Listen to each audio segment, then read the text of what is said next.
Masalimo 91.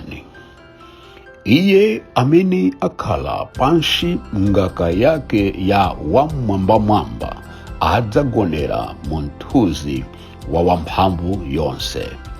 Ndidzati kwa Yehova, pothawirapo panga ndi linga langa, Mulungu wanga amene ndimkhulupirira, pakuti adzakuonjola ku msampha wa msodzi, ku muliri wosakaza.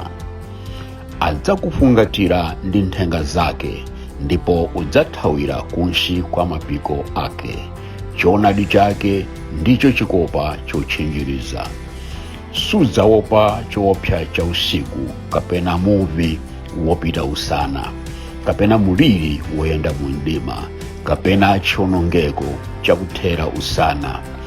Pambali pako padzagwa 1,000 ndi 10,000 pa dzanja lamanja lako, sichidzakuyandikiza iwe. Koma udzapenya ndi maso ako, nudzaona kubwezera chilango oyipa. Popeza udati, Inu Yehova ndinu pothawirapo panga. Udayika wamwambamwamba chokhalamo chako. Palibe choyipa chidzakugwera, ndipo cholanga sichidzayandikiza hema wako. Pakuti adzalamulira angelo ake za iwe, akusunge njira zako zonse. Adzakunyamula pa manja awo, ungagunde phazi lako pa mwala. Udzaponda mkango ndi mphiri, udzapondereza msona wa mkango ndi chinjoka.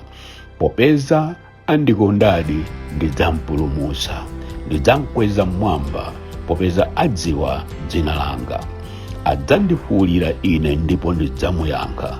Ku nsauso ndidzakhala naye pamodzi, ndidzamulanditsa ndi kumchitira ulemu.